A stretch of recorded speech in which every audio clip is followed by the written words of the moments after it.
saameynta militariga ee dalka Turkiga ayaa sanadihii dambe aad loo dareemayay, waxaana ugu dambeeyay ciidamada Turkiga uu u diray dalka Liibiya iyo kuwii kasii horeeyay ee howlgalka ku fuliyay waqooyiga dalka Suuriya. Turkiga oo sidoo kale ka mid ah ciidanka gaashaanbuurta NATO saldhig aad u ballaaran ku leh magaalada Muqdisho ee Soomaaliya ayaa wargeyska The Global Firepower oo ah mid wax ka qora arrimaha militariga caalamka waxa uu ku qiimeeyay inuu yahay ciidanka ugu awoodda badan bariga dhexe. ciidanka Turkiga ayaa kaalinta sagaalaad ka galay qiimeyn lagu sameeyay awoodda militari ee dalalka caalamka oo gaaraya 137 wadan, waxaana sanadkiiba la sheegay in ciidanka Turkiga ay ku baxdo lacag dhan 8 milyan oo doolarka Mareykanka. dowladda Turkiga ayaa sanadihii dambe xooga saartay maalgelinta ciidanka kadib afgembigii dhicisoobay ee sanadkii 2016, waxaana xukuumadda Ankara ay xiriir militari la yeelatay dalal ay ka mid yihiin Ruushka, Qatar iyo Soomaaliya oo ay ku leedahay saldhigga ugu weyn ee ku yaala meel ka baxsan Turkiga. dalka Turkiga ayaa sida uu qoray wargeyska GFB loo yaqaano waxa uu ka awood badan yahay buu yiri dalal ay ka mid yihiin Jarmalka, Talyaaniga, Masar, Iran, Israel, Pakistan, Australia iyo Canada iyo waliba Sacuudiga, waxaana uu awood ahaan ku xiga dalka Ingiriiska. dalka Turkiga oo ay ku nool yihiin dad gaaraya 80 milyan oo qof ayaa dadka shaqeeya waxaa lagu qiyaasay ku dhawaad 40 milyan oo ruux, waxaana ciidanka dalka Turkiga guud ahaan tiradooda uu wargeyska ku sheegay 735,000 oo askari. ciidanka sida tooska u dagaalgeli kara ee Turkiga ayaa jariiradda The Global Firepower waxay ku qiyaastay 355,000 oo askari, halka ciidamada heegankana ama kaydka ku jira ay gaarayaan 380,000 oo askari. Turkiga ayaa wargeyska GFB u sheegay inay ka mid yihiin 10 dowladood ee ugu awoodda badan caalamka, waxaana diyaaradaha ciidanka cirka ee Turkiga lagu sheegay inay tiradoodu gaarayaan 67 diyaaradood, kuwaas oo isugu jira noocyo kala duwan.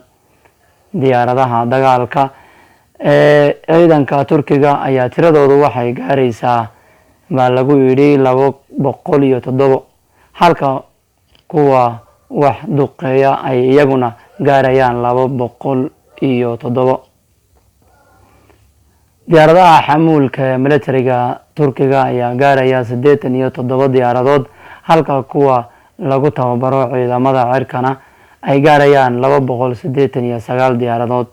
diyaaradaha qumaatiga u kaca ee loo yaqaano helikobtarka ee militariga Turkiga ayaa tiradoodu dhan tahay 792, waxaana 94 ka mid ah yihiin kuwa wax duqeeya ee weerarada loo adeegsado.